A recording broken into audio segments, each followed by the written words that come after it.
Hello friends, welcome to my channel study with Suman पर आप सभी का स्वागत है। दोस्तों, आज मैं आपके लिए लेके आई हूँ कृषि पर्यवेक्षक मॉडल टेस्ट पेपर 7। आज अपन कृषि पर्यवेक्षक मॉडल टेस्ट पेपर 7 सॉल्व करेंगे। दोस्तों, आपको पता है कि अपन ने लास्ट क्लास में कृषि पर्यवेक्षक का मॉडल पेपर 6 सॉल्व किया था। तो आइए दोस्तों, देखते हैं आज का अपना पहला क्वेश्चन क्या हो जाएगा। गुण संधि का उदाहरण, अपन को गुण संधि का उदाहरण देखना है। तो गुण संधि का उदाहरण क्या हो जाएगा? सही ऑप्शन नंबर ए, महर्षि जो है गुण संधि का उदाहरण है। अगर अपन महर्षि का संधि विच्छेद करेंगे तो इसका संधि विच्छेद क्या होगा? महा प्लस ऋषि बराबर महर्षि। नेक्स्ट देखो दोस्तों, इसी के साथ पावक, इसमें कौन सी संधि हो जाएगी? अयादि संधि। नेक्स्ट है अभ्युदय, इसमें कौन सी हो जाएगी? यण संधि। और मत्यक्य में वृद्धि संधि, मत्य प्लस एक के। नेक्स्ट क्वेश्चन देखते हैं, क्वेश्चन नंबर 2। उच्छिष्ट शब्द का संधि विच्छेद देखना है अपने को। जो उच्छिष्ट शब्द है उसका सही संधि विच्छेद क्या होगा? तो कौन सा हो जाएगा दोस्तों? इसका सही संधि विच्छेद उत्त प्लस शिष्ट, जो इसका सही संधि विच्छेद है option number B. Next question देखो, क्वेश्चन नंबर 3। किस क्रम में सुमेल नहीं है, यानी किसमें समास सही सुमेलित नहीं है? तो किसमें नहीं है? जो कनकटा है वह सही ऑप्शन हमारा सही हो जाएगा। जो कनकटा है उसमें कौन सा समास होगा? कर्म तत्पुरुष समास। जबकि द्वंद्व समास नहीं होगा। द्वंद्व समास होता है क्या? जिसमें च या और का लोप हो, वह द्वंद्व समास कहलाता है। चक्रपाणी सही है, इसमें बहुव्रीहि समास होगा, यानी चक्र है पानी में जिसके, यानी इसमें भगवान विष्णु को संबोधित किया गया है, यानी उनके हाथ में चक्र रहता है ना। नेक्स्ट देखो, क्रम निपुण, इसमें अधिकरण तत्पुरुष हो जाएगा। दो पैर दिग्गु समास, सब जानते हैं दिग्गु समास होता क्या है, यानी पहला पद संख्यावाची और दूसरा संज्ञावाची हो। नेक्स्ट क्वेश्चन देखते हैं दोस्तों, क्वेश्चन नंबर 4। किस क्रमांक में सही सामासिक पद नहीं है? यानी इसमें अपने को देखना है कि किसमें सही सामासिक पद नहीं है। तो किसमें नहीं होगा? यथागति, अव्ययभावी समास गति के अनुसार, पल पल प्रतिपल, अव्ययभावी समास, 3 लोकों का समाहार त्रिलोक, और 6 है माताएं जिसके, वह है षण मातुर्य। तो इसमें कौन सा ऑप्शन सही हो जाएगा? ऑप्शन नंबर बी, प्रतिपल। ऑप्शन नंबर बी हमारा यहाँ पे सही हो जाएगा। नेक्स्ट क्वेश्चन देखो, क्वेश्चन नंबर 5। कौन सा उपसर्ग विदेशी है? यानी हमें देखना है कि 2 शब्द होते हैं, एक तो देशी और एक विदेशी। तो अपने को देखना है कि देशी उपसर्ग कौन सा है। दोस्तों, अपन हर पेपर में सोल्व करते आ रहे हैं संधि, उपसर्ग, समास, ये सब। और उपसर्ग के बारे में मैं हर पेपर में आपको बताती आ रही हूँ। उपसर्ग हमेशा शब्द के आगे जुड़ते हैं, जबकि प्रत्यय हमेशा शब्द के पीछे लगते हैं। तो इसमें कौन सा हो जाएगा? विदेशी उपसर्ग खुद से जो है एक विदेशी उपसर्ग है। नेक्स्ट क्वेश्चन देखो, क्वेश्चन नंबर 6। किस क्रमांक में आव प्रत्यय नहीं है? यानी अपने को देखना है इन चारों में से किसमें आव प्रत्यय नहीं है। यानी जब हम शब्द को डिवाइड करते हैं तो उसका कुछ ना कुछ अर्थ भी निकलना चाहिए। तो किसमें नहीं है आव प्रत्यय? लिखाव। ऑप्शन नंबर ए हमारा यहाँ पे राइट हो जाएगा। नेक्स्ट क्वेश्चन देखते हैं दोस्तों, क्वेश्चन नंबर 7। आग का पर्यायवाची नहीं है, यानी आग का पर्यायवाची कौन सा नहीं है? तो अपने को देखना है, जो त्रिधामा होता है वह भी आग का पर्यायवाची है। अनल भी आग को बोलते हैं। और जो अनिल होता है वो किसका होता है? वायु का। और अनल आग का। तो ध्यान रखना है इसको, इसमें कंफ्यूज नहीं होना है कि अनल और अनिल में। अनल आग और अनिल वायु। लोहित आंसू भी किसका होता है? आग का। जबकि आहूत जो है वह किसका होता है? आहूत का मतलब क्या होता है? तुलना करना, यानी कंपैरिजन करना। तो सही ऑप्शन हमारा क्या हो जाएगा यहाँ पे? ऑप्शन नंबर बी यहाँ पे सही हो जाएगा। आहूत जो है आग का पर्यायवाची नहीं है। नेक्स्ट क्वेश्चन देखते हैं, क्वेश्चन नंबर 8। वक्र शब्द का सही विलोम है। जो वक्र है उसका अपोजिट देखना है अपने को। तो वक्र का क्या हो जाएगा? सही अपोजिट यहाँ पे रिजु। नेक्स्ट क्वेश्चन देखो, क्वेश्चन नंबर 9। सूची और सच्ची शब्द का कौन सा युग्म यहाँ पे सही है? तो सूची और सच्ची में से कौन सा सही हो जाएगा यहाँ पे? एक सूची का तो क्या हो जाएगा यहाँ पे? पवित्र। और एक सूची का क्या हो जाएगा? इंद्राणी। ऑप्शन नंबर ए हमारा यहाँ पे सही हो जाएगा। नेक्स्ट क्वेश्चन देखो, क्वेश्चन नंबर 10। निम्न शब्द समूह में से अशुद्ध समूह कौन सा है? यानी व्याकरण की दृष्टि से देखना है अपने को कि कौन सा जो शब्द है वह गलत लिखा हुआ है। तो कौन सा शब्द समूह गलत है? तो कौन सा आ जाएगा? ऑप्शन नंबर ए, जो ये मिष्ठान, श्रृंगार और कुंवर, ये शब्द समूह गलत हो जाएगा इसमें। नेक्स्ट क्वेश्चन देखते हैं, क्वेश्चन नंबर 11। निम्नलिखित में से अशुद्ध वाक्य, अशुद्ध वाक्य देखना है अपने को। देखो क्वेश्चन में ऐसा नहीं दिया गया कि विशेषण की दृष्टि से देखो या क्रिया की दृष्टि से देखो, अपने को ओनली अशुद्ध देखना है। तो कौन सा हो जाएगा इसमें? देखो पहला ऑप्शन हमारा, आकाश में झंडा फहरा रहा है, सही बात है ये। दिल्ली में 4 गिरफ्तारियां हुई। चिंता एक भयंकर व्याधि है, जैसा बोओगे वैसा काटोगे। तो इसमें देखो अशुद्ध वाक्य कौन सा है? ऑप्शन नंबर सी, चिंता एक भयंकर व्याधि है, चिंता एक भयंकर विषय है। नेक्स्ट क्वेश्चन देखो, क्वेश्चन नंबर 12 है, ज्ञान नेत्र से देखने वाला अंधा व्यक्ति। हमें इसके लिए एक वन वर्ड देखना है, यानी एक शब्द क्या होगा, यानी ज्ञान नेत्र से देखने वाला अंधा व्यक्ति। तो क्या हो जाएगा इसमें? क्वेश्चन नंबर 12 में प्रज्ञा चक्षु, ऑप्शन नंबर ए। महात्मा के लिए तो महान है जो आत्मा, उसके लिए क्या होगा? महात्मा।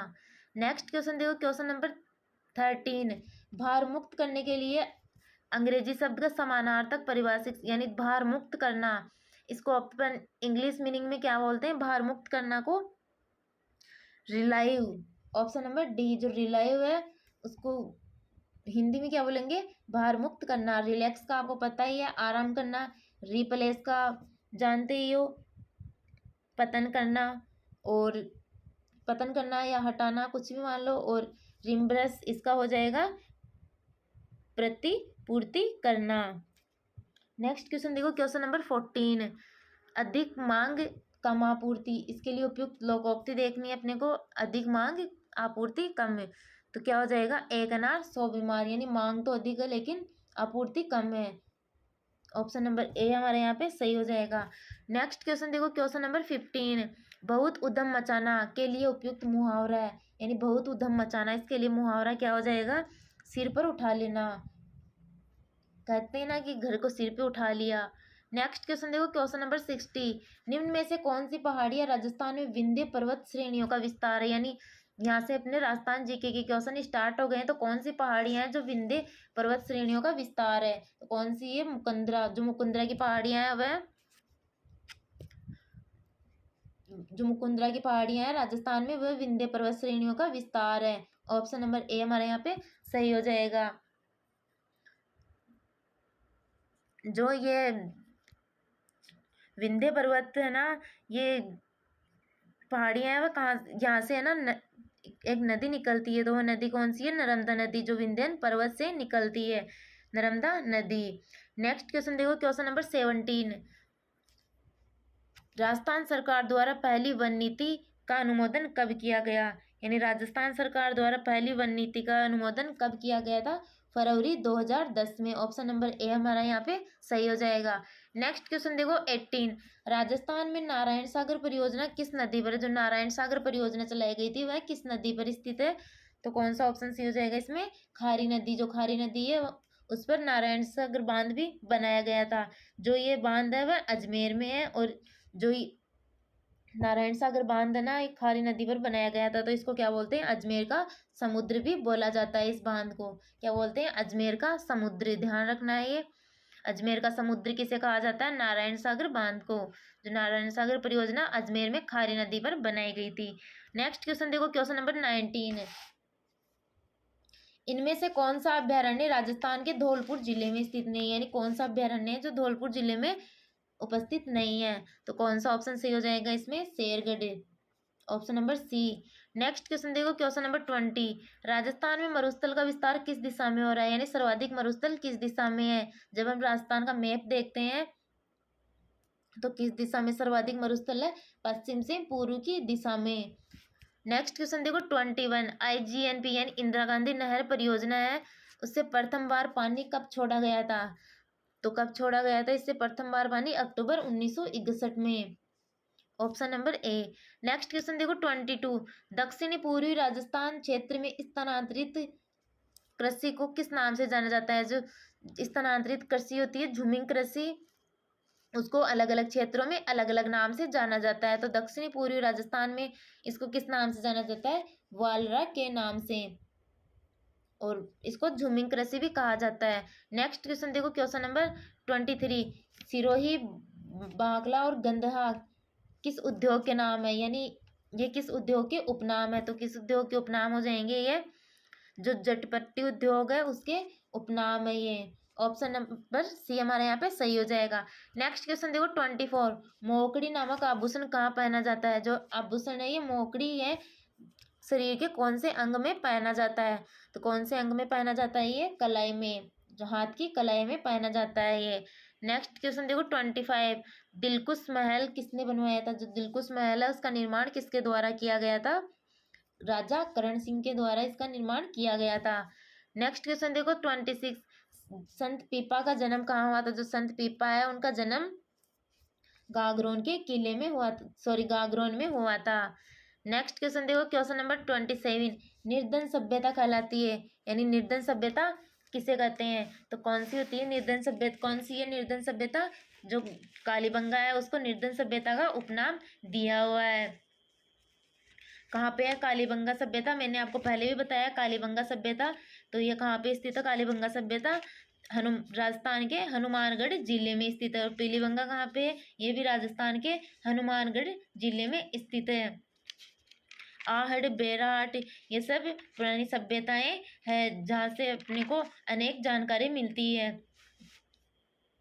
जो आहड़ सभ्यता है वह वर्तमान में कहाँ पे है? उदयपुर जिले के आहड़ स्थल से बनास की सहायक नदी, यानी उसको क्या कौन सी है उस बनास की सहायक नदी बेड़च नदी उसके किनारे बसा हुआ है। ये जो ये आहड़ सभ्यता है वह बनास नदी के आसपास मिली है, इसलिए इसको बनास सभ्यता के उपनाम से भी जाना जाता है। और एक और चीज ध्यान में रखना है, जो ये आहड़ सभ्यता है इसको क्या बोलते हैं? मृतकों के टीलों की सभ्यता के नाम से भी इसको जाना जाता है। तो अपना इसमें कौन सा ऑप्शन सही हो जाएगा? निर्धन सभ्यता कालीबंगा, यानी ये हनुमानगढ़ जिले में घग्गर नदी के किनारे बसी हुई है। कालीबंगा देखो, कालीबंगा का अर्थ क्या होता है? बंगा यानी बेंगल्स, जो बेंगल्स होते हैं उनका हिंदी मीनिंग क्या होता है? चूड़ियाँ, यानी काली चूड़ियाँ। जो ये सर्वप्रथम है 1952 में अमलानंद घोष ने इसकी खोज की थी। किसने की थी? अमलानंद घोष के द्वारा इसकी खोज की गई थी।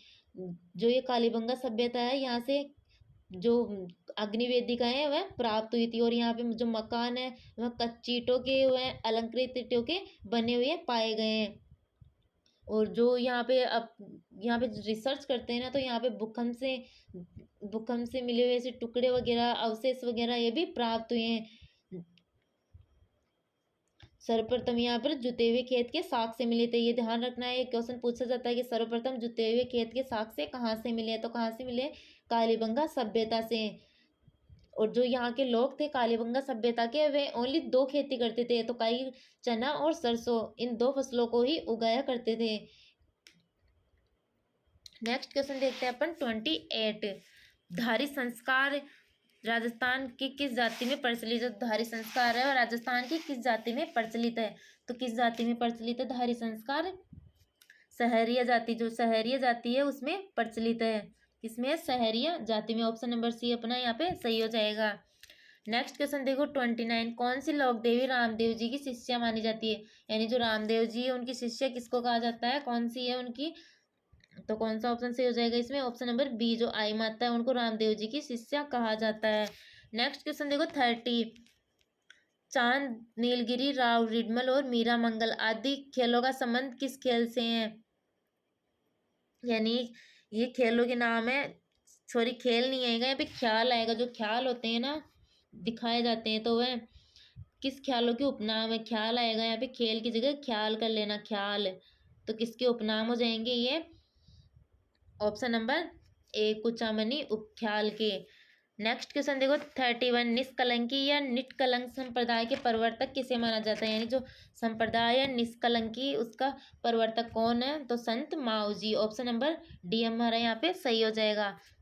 नेक्स्ट क्वेश्चन देखते हैं 32, मतीरे की राड़ नामक युद्ध कब हुआ था? मतीरे की राड़ नामक युद्ध, यानी एक युद्ध हुआ था जिसे मतीरे की राड़ नाम दिया गया था। युद्ध का उपनाम है ये। तो यह कब हुआ था? 1664 ईस्वी में। नेक्स्ट क्वेश्चन देखो 33, करौली प्रजामंडल की स्थापना 1938 में किसके द्वारा की गई? जो करौली प्रजामंडल है उसकी स्थापना किसके द्वारा की गई थी? त्रिलोक चंद माथुर के द्वारा। नेक्स्ट क्वेश्चन देखो question number 34, colonel James Tod ने किसे राठौड़ों का यूलिसेस कहा है? तो किसको कहा है कर्नल जेम्स टोड ने? दुर्गादास राठौड़ को। नेक्स्ट क्वेश्चन देखते हैं 35, नारियल पूर्णिमा किसे कहते हैं? नारियल पूर्णिमा के नाम से किस पूर्णिमा को जाना जाता है? श्रावण पूर्णिमा, यानी जो श्रावण मास में जो पूर्णिमा आती है उसको क्या बोलते हैं? नारियल पूर्णिमा। नेक्स्ट क्वेश्चन देखते हैं, गर्म गुंजन तोप किस दुर्ग में रखी गई है। जो गर्म गुंजन तोप है वह किस दुर्ग में है? तारागढ़ के दुर्ग में। तारागढ़ कहाँ पे है? अजमेर में स्थित है। नेक्स्ट क्वेश्चन देखो 37, हर्षुख विलास उद्यान कहाँ पे स्थित है। जो हर्षुख विलास उद्यान है वह कहाँ स्थित है? करौली जिले में। करौली जो है राजस्थान का 32वां जिला है। नेक्स्ट क्वेश्चन देखो 38, जो हरिकेली नाटक है उसके रचयिता देखना है। तो उसके रचयिता कौन है हरिकेली के? विग्रहराज चतुर्थ। नेक्स्ट क्वेश्चन देखो 39, किस कछुआ शासक को फरजद का पद प्राप्त करने का गौरव प्राप्त हुआ था। यानी फरजद का गौरव किस शासक को प्राप्त हुआ था? ये मानसिंह प्रथम को। जो मानसिंह प्रथम था उसको प्राप्त हुआ था। नेक्स्ट क्वेश्चन देखो 40, राजस्थानी संस्कृति में आलंदी क्या है। यानी आलंदी मारवाड़ी में बोले तो उसको क्या बोलते हैं? ओढ़ंदी। तो वह किसको कहा जाता है? नववधु के साथ जाने वाली लड़की, यानी शादी के दिन नाइट में नववधु के साथ जो लड़की जाती है उसको क्या बोला जाता है? ओलंदी। नेक्स्ट क्वेश्चन देखो, क्वेश्चन नंबर 41, राज्य में कुल कितने कृषि विश्वविद्यालय। यानी राजस्थान राज्य में कुल कितने कृषि विश्वविद्यालय। तो कितने हो जाएंगे? कितने कृषि विश्वविद्यालय? 5। ऑप्शन नंबर, इसमें ऑप्शन दे नहीं रखा है 5, तो यहाँ पे सही कर लेना ऑप्शन नंबर 5। 5 कृषि विश्वविद्यालय कौन कौन से हो जाएंगे?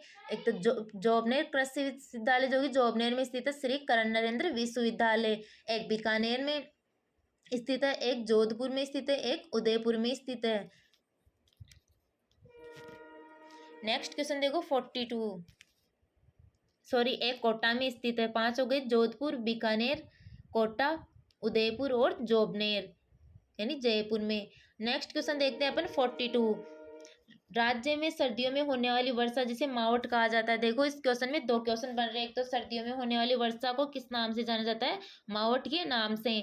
तो वह किस दिशा से होती है? पश्चिमी विक्षोभों के कारण होती है ये। यानी जो सर्दियों में वर्षा होती है उसको क्या बोला जाता है? मावट। किसके कारण होती है? ये पश्चिमी विक्षोभों के कारण है। नेक्स्ट क्वेश्चन देखते हैं अपन 43, मेथी में नाइट्रोजन स्थिरीकरण करने वाला बैक्टीरिया, यानी मेथी में नाइट्रोजन स्थिरीकरण करने वाला बैक्टीरिया कौन सा है? तो कौन सा हो जाएगा? राइजोबियम मेलिलोटाई। जो राइजोबियम ट्राइफोलाई है वह किस में लगता है? रिंजका में, राइजोबियम ट्राइफोलाई। और जो राइजोबियम जेपोनिकम है वह किस में लगता है? सोयाबीन में। सॉरी, राइजोबियम ट्राइफोलाई किस में लगता है? बरसीम में।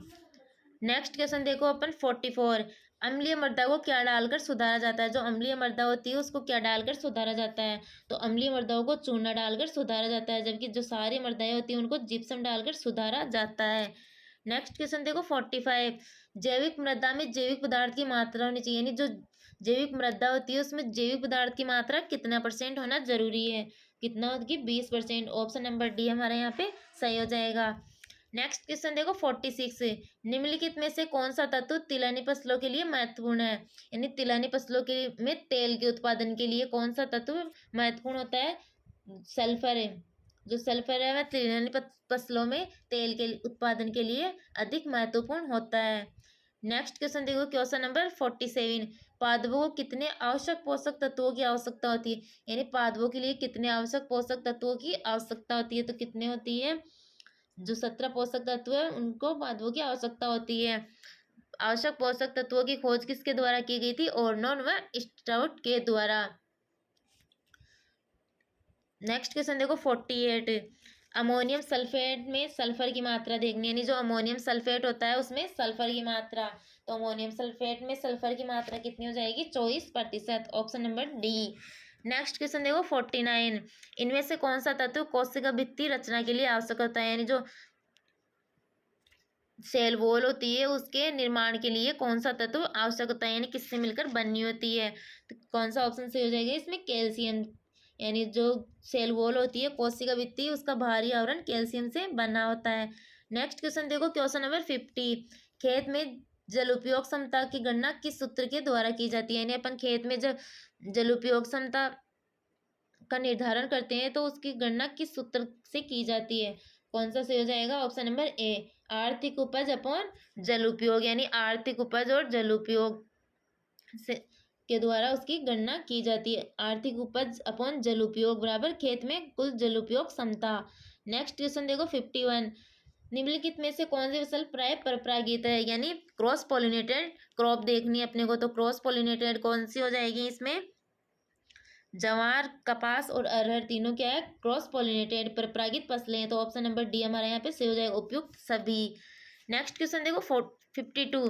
पेंडिमिथिलिन का उपयोग कैसे किया जाता है, यानी जो पेंडिमिथिलिन है उसका उपयोग कैसे किया जाता है, यानी बुआई से पूर्व, बुआई के बाद, या अंकुरण से पूर्व या अंकुरण के बाद। तो कब किया जाता है? निर्गमन पूर्व, निर्गमोत्तर, प्रारंभिक निर्गमोत्तर और निर्गमोत्तर देरी से। तो कौन सा ऑप्शन सही हो जाएगा 52 में? ऑप्शन नंबर ए, निर्गमन पूर्व। नेक्स्ट क्वेश्चन देखो 53। एक ही खेत में एक साथ दो या दो से अधिक फसलें उगाना, यानी एक खेत में जब दो या दो से अधिक एक साथ फसलें उगाते हैं तो उसको क्या बोला जाता है? क्या बोलते हैं उसको? मिश्रित सस्यन। मिश्र सस्यन, ऑप्शन नंबर सी यहाँ पे सही हो जाएगा। यानी ध्यान देना, क्वेश्चन को अच्छे से पढ़ना है। तो एक ही खेत में एक साथ दो या दो से अधिक फसलें उगाने को क्या कहा जाता है? मिश्र सस्यन। और एक बार क्वेश्चन ऐसे भी पूछा जा सकता है कि एक खेत में एक फसल के कटने के तुरंत बाद दूसरी फसल बोना क्या कहलाता है? तो ऐसे क्वेश्चन में कंफ्यूज नहीं होना है, क्वेश्चन को ध्यान से पढ़ना है, फिर उसका आंसर देना है। नेक्स्ट क्वेश्चन देखो 54। जिंक की कमी से खैरा रोग किस फसल में होता है? देखो ध्यान से देखो, इस क्वेश्चन में भी दो क्वेश्चन बन रहे हैं। एक तो जिंक की कमी से कौन सा रोग होता है? खैरा रोग होता है। किस फसल में होता है ये रोग? धान में। धान में जो है जिंक की कमी से खैरा रोग होता है। नेक्स्ट क्वेश्चन देखो 55। जवार का वानस्पतिक नाम। तो जवार का बॉटनिकल नेम क्या हो जाएगा इसमें? Sorghum bicolor. होडियम वल्गेर किसका होता है? होडियम वल्गेर बाजरा का। पेनिसिटम ग्लूकम भी क्या होता है? बाजरा का। यानी बाजरा दो प्रकार का होता है, तो एक तो होडियम वल्गेर है, एक पेनिसिटम ग्लूकम। और पाइसम सेटाइवम किसका होता है? पाइसम सेटाइवम किसका हो जाएगा? मटर का। नेक्स्ट क्वेश्चन देखते हैं अपन 56। भारत के सर्वाधिक महत्वपूर्ण दिलाने फसल, सॉरी इसमें क्वेश्चन को दोबारा पढ़ो अपन। भारत की सर्वाधिक महत्वपूर्ण दलहनी फसल, यहाँ पे दिलाने नहीं आएगी, दलहनी आएगी। दलहनी फसल है भारत की सबसे महत्वपूर्ण दलहनी फसल देखनी है, तो कौन सी हो जाएगी दलहनी फसल? भारत की चना। चना जो है वह भारत की प्रमुख दलहनी फसल है। नेक्स्ट क्वेश्चन देखते हैं अपन 57। जो सूरजमुखी होता है उसके बीज में तेल की मात्रा देखनी है। सूरजमुखी के बीज में तेल की मात्रा कितनी होती है? 45 से 50% के समथिंग। ऑप्शन नंबर सी हमारे यहाँ पे सही हो जाएगा। जो सूरजमुखी का पुष्प होता है उसको क्या बोलते हैं? मुंडक। क्या बोला जाता है? मुंडक। यानी सूरजमुखी की सबसे अच्छी स्पेशलिटी यही होती है कि सूर्य जिस तरफ होता है उसका पुष्प उस तरफ झुक जाता है। नेक्स्ट क्वेश्चन देखो, क्वेश्चन नंबर 58। मिसकावी, खद्रावी, वरदान किस फसल की किस्में हैं? तो ये किस फसल की किस्में हो जाएगी? बरसीम की। अगर ऑप्शन में ऐसे आता मिसकावी, खद्रावी किसकी किस्में, अगर ऑप्शन में खजूर दिया हुआ होता तो ये किस्में किसकी थी? खजूर की। तो इसमें ध्यान रखना है, कंफ्यूज नहीं होना। अगर ऑप्शन में खजूर नहीं है तो किसकी होगी? ये बरसीम की। मिसकावी, खद्रावी, वरदान। नेक्स्ट क्वेश्चन देखो 59।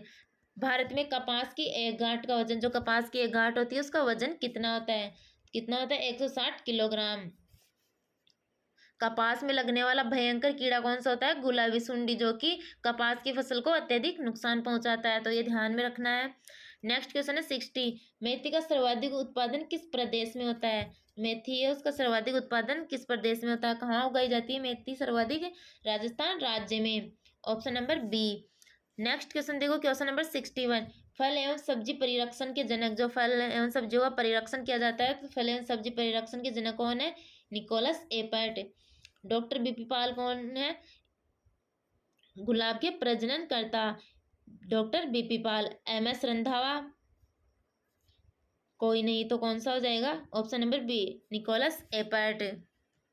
नेक्स्ट क्वेश्चन देखो 62। बादामी क्रांति का संबंध, यानी बादामी क्रांति का संबंध किससे है? तो किससे हो जाएगा बादामी क्रांति का संबंध? मसाला उत्पादन से। ऑप्शन नंबर डी यहाँ पे सही हो जाएगा। उर्वरक उत्पादन से क्या है? भूरी क्रांति का संबंध। बागवानी से सुनहरी क्रांति का संबंध। खाद्य प्रसंस्करण उद्योग एवं उर्वरक उत्पादन भूरी क्रांति से रिलेटेड है। नेक्स्ट क्वेश्चन देखते हैं अपन 63। विटामिन B12 का अन्य नाम। विटामिन B12 उसको और किस नाम से जाना जाता है? तो किससे जाना जाता है? साइनोकोबालामीन के नाम से जाना जाता है, विटामिन B12 को। नेक्स्ट क्वेश्चन देखो 64 है, निम्न में से उपोषण फल का उदाहरण है। उपोषण फल का उदाहरण देखना है, यानी सब ट्रॉपिकल फ्रूट। तो कौन सा हो जाएगा सब ट्रॉपिकल फ्रूट? जो अंगूर है वो क्या होता है? सब ट्रॉपिकल फ्रूट। नेक्स्ट क्वेश्चन देखो 65, आम में काला सीरा यानी ब्लैक टिप रोग। जो ब्लैक टिप रोग होता है वह किसके कारण होता है? बोरोन की कमी के कारण है। आम में एक रोग और लगता है, मैंगो मालफॉर्मेशन है। नेक्स्ट क्वेश्चन देखो 66, बेर में प्रूनिंग किस माह में की जाती है? जो काट छांट है वह किस माह में करते हैं बेर में? तो किस में करते हैं? अप्रैल मई में। नेक्स्ट क्वेश्चन देखो 67, सदाबहार फूल वाले पौधे लगाने का उपयुक्त समय, यानी जो सदाबहार फूल वाले पौधे होते हैं उनको लगाने का उपयुक्त समय क्या हो जाएगा? जुलाई अगस्त, यानी वर्षा ऋतु में इनको लगाते हैं। नेक्स्ट क्वेश्चन देखो 68, पाइन सेट किसकी किस्म है? तो किसकी हो जाएगी पाइन सेट? खीरा की, ऑप्शन नंबर ए। नेक्स्ट क्वेश्चन है अपना 69, पूसा आएगा यहाँ पे, पूसा दीपाली किस्म है। पूजा नहीं आएगा, पूसा आएगा। पूसा कर लेना, पूसा जो पूसा संस्थान के द्वारा विकसित की गई थी। कहाँ पे? पूसा संस्थान नई दिल्ली में। तो पूसा दीपाली किस्म है, तो किसकी किस्म हो जाएगी पूसा दीपाली? फूल गोभी की। कौन किसकी हो जाएगी? फूल गोभी की, option number B. Next question देखो 70, भारत में केले का प्रमुख रोग, यानी केले की भयंकर व्याधि कौन सी है? तो कौन सा हो जाएगा इसका भयंकर रोग? बंचिंग टॉप वायरस के द्वारा फैलता है ये। पनामा विल्ट, ये भी केले में लगने वाला रोग है, पत्ती धब्बा। नेक्स्ट क्वेश्चन 71, राजस्थान में उद्यान निदेशालय की स्थापना कब हुई थी? यानी उद्यान निदेशालय कब हुई थी इसकी? 1989 में। नेक्स्ट क्वेश्चन देखो 72, भारत में फल एवं सब्जियों का कितना प्रतिशत में ओनली फलों का परिरक्षण किया जाता है? यानी जब हम भारत में फल एवं सब्जियों का परिरक्षण किया जाता है तो उनमें से ओनली फल का कितना प्रतिशत परिरक्षण होता है? तो कितना प्रतिशत फलों का होता है परिरक्षण? 2%। यानी कुल फल व सब्जियों में से ओनली फलों का परिरक्षण 2% होता है। तो ऑप्शन नंबर डी हमारा यहाँ पे सही हो जाएगा। नेक्स्ट क्वेश्चन देखते हैं अपन, क्वेश्चन नंबर 73, जो भिंडी है उसमें गुणसूत्र कितने होते हैं? तो भिंडी में गुणसूत्रों की संख्या कितनी हो जाएगी? 130, यानी उसमें गुणसूत्रों की संख्या अधिक पाई जाती है। भिंडी का बोटेनिकल नेम क्या हो जाएगा? एबलमोस्कोस एस्कुलेंटम। इसका जो भिंडी होती है उसके फल को क्या बोलते हैं? कैप्सूल। और ये किस कुल का सदस्य है? मालवेसी। नेक्स्ट क्वेश्चन देखो 74, सर्वाधिक लवणता सार्यता सहनशील फल वृक्ष, यानी जो लवणता सार्यता सहनशील है, तो कौन सा हो जाएगा इसमें?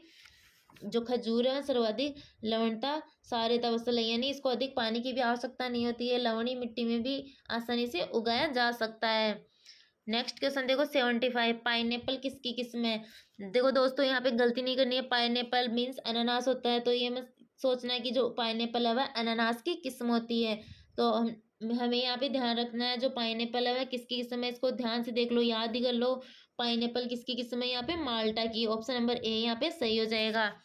नेक्स्ट क्वेश्चन देखो 76, ब्लॉसम एंड रोट यानी BER जो रोग है वह किसके कारण होता है? ब्लॉसम एंड रोट रोग किस होता है किसमें? ये टमाटर में। किसके कारण होता है? कैल्शियम की कमी के कारण है, ऑप्शन नंबर सी यहाँ पे हमारा सही हो जाएगा, कैल्शियम की कमी से।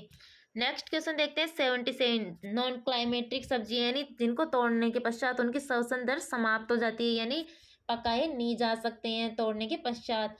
तो कौन सा ऑप्शन सही हो जाएगा इसमें? खीरा, option number B.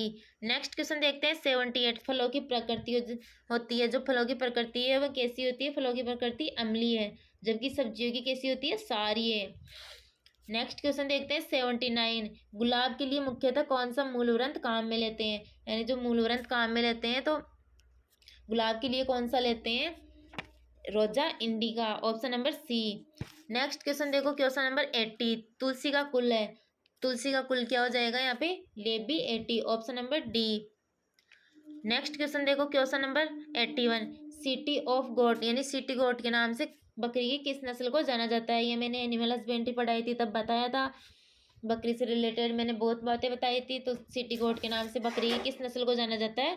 Barbari, option number ए हमारे यहाँ पे सही हो जाएगा।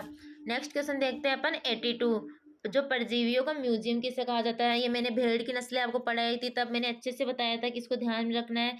परजीवियों का म्यूजियम किसे कहते हैं? भेड़ को। क्यों कहते हैं? क्योंकि ये मोस्टली रेगिस्तान में पाई जाती है, तो इसकी पूंछ लंबी होती है, तो जब ये चलती है तो परजीवी इसकी पूंछ के चिपक कर इसके शरीर पर चिपक जाते हैं बहुत सारे, इसलिए इसको परजीवियों का म्यूजियम कहते हैं। और जिसके कारण इन परजीवियों से बचाने के लिए इसकी पूंछ को काट दिया जाता है, तो इसमें पूंछ काटने की क्रिया क्या होती है? डॉकिंग। नेक्स्ट क्वेश्चन देखते हैं 83। अंगोरा ऊन प्राप्त की जाती है। जो अंगोरा ऊन है वह किससे प्राप्त होती है? तो किससे प्राप्त होती है? खरगोश से। देखो दोस्तों, मैंने कल भी बताया था, अंगोरा एक बकरी की नस्ल भी है। एक अंगोल होती है जो कि गाय की नस्ल है, और अंगोरा जो ऊन है वह खरगोश से प्राप्त होती है। और जो अंगोरा नस्ल की बकरी होती है उससे मोहेर नामक ऊन प्राप्त होती है। तो अपना सही आंसर यहाँ पे क्या हो जाएगा? अंगोरा ऊन किससे प्राप्त होती है? खरगोश से। नेक्स्ट क्वेश्चन देखो 84। निम्न में से भैंस की भारी नस्ल है। भारी नस्ल, भरी नहीं आएगा पे, भारी आएगा, भारी नस्ल है। तो भैंस की भारी नस्ल कौन सी है? जाफराबादी, जिसको क्या कहा जाता है? मिनी एलिफेंट, यानी छोटा हाथी के नाम से भी इसको जाना जाता है। नेक्स्ट क्वेश्चन देखते हैं 85।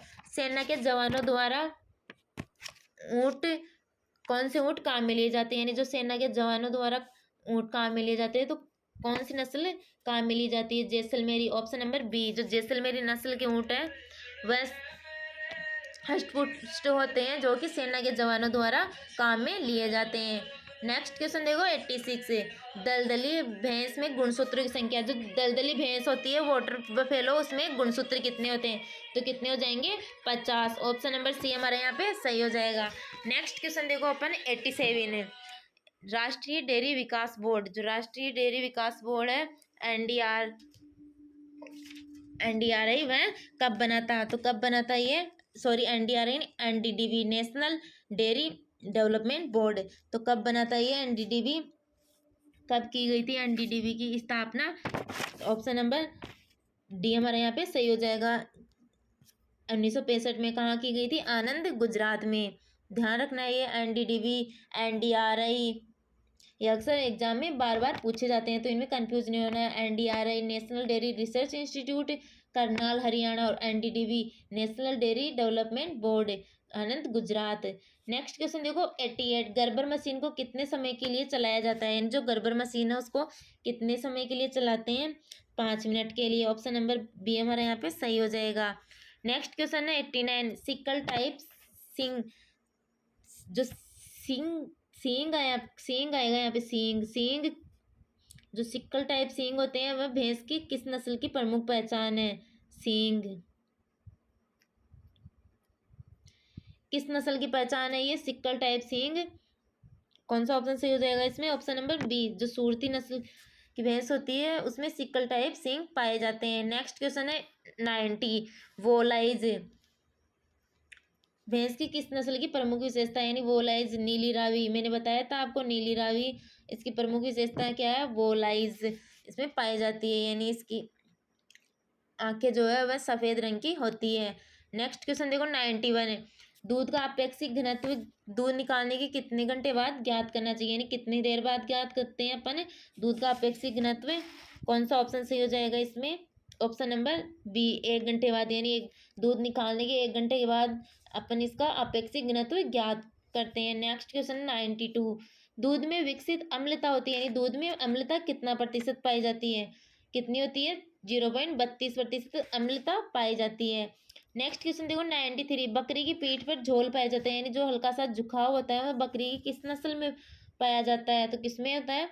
जो सिरोही नस्ल की बकरी होती है उसमें उसकी पीठ पर हल्का सा झोल पाया जाता है। Next question 94। पशुओं में पेचिश रोग का कारण है, जो खूनी पेचिश रोग होता है पशुओं में, वह किसके कारण होता है? प्रोटोजोआ के कारण। नेक्स्ट क्वेश्चन देखो 95। काजरी के वैज्ञानिकों द्वारा बकरी की कौन सी नस्ल विकसित की गई? यानी जो काजरी है, central arid research zone institute, तो उसके द्वारा बकरी की कौन सी नस्ल विकसित की गई थी? शेखावाटी। Option number A. कहाँ पे स्थित है काजरी? जोधपुर में। ध्यान रखना है ये भी। नेक्स्ट क्वेश्चन है 96। बकरी के दूध का अपेक्षित घनत्व देखना है। जो बकरी का दूध होता है उसका अपेक्षित घनत्व कितना होता है? 1.025। Option number D. Next question देखो 97। किस रोग में पशु पैरों को साइकिल की तरह चलाता है। ये क्वेश्चन अपने लास्ट पेपर में ही पढ़ा था कि किस जब पशु को कौन सा रोग हो जाता है तब वह साइकिल की तरह चलता है। तो कौन सा रोग? थनैला रोग। Option number B. Next question है 98। वर्तमान में सबसे कम भैंस किस जिले में, यानी अभी प्रेजेंट डाटा बताना है अपने को। सबसे कम भैंसें किस जिले में है? तो किस में हो जाएगी? जैसलमेर में। Option number B. 97 दोबारा देखो। किस रोग में पशु पैरों को साइकिल की तरह चलाता है? फड़किया रोग आएगा यहाँ पे, फड़किया रोग। थनैला रोग में क्या होता है? पशु के थनों में सूजन आ जाती है। नेक्स्ट क्वेश्चन देखो अपने 99। विश्व दुग्ध दिवस यानी वर्ल्ड मिल्क डे कब मनाया जाता है? वर्ल्ड मिल्क डे 1 जून को। नेक्स्ट क्वेश्चन देखो। नेक्स्ट एंड लास्ट क्वेश्चन है अपना, ऑपरेशन फ्लड का द्वितीय चरण कब समाप्त हुआ है? जो ऑपरेशन फ्लड कार्यक्रम चलाया गया था दुग्ध उत्पादन से संबंधित, उसका द्वितीय चरण कब समाप्त हुआ था? तो कब समाप्त हुआ था ये? 1985 में। कौन सा ऑप्शन सही हो जाएगा इसमें? ऑप्शन नंबर सी, 1985 में। जो ये ऑपरेशन फ्लड कार्यक्रम है वह स्टार्ट कब हुआ था? 1970 में। इसे डेयरी उद्योग से जुड़े किसानों को उनके विकास को और स्वयं को दिशा देने में जो ऑपरेशन फ्लड है उसका मुख्य योगदान रहा है। इससे किसानों को दूध उत्पादन से जुड़े हुए विषयों में अधिक से अधिक जानकारी प्राप्त हुई है। और इस दूध जो श्वेत क्रांति है दूध से रिलेटेड, इसके जनक कौन है? डॉक्टर वर्गीस कुरियन। क्या कहा जाता है इनको? Father of the milk revolution. कौन है? Doctor Verghese Kurien. Okay friends, thank you. अगर आपको मेरी वीडियो अच्छी लगी हो तो लाइक कमेंट शेयर जरूर करें। मिलते हैं नेक्स्ट पेपर के साथ।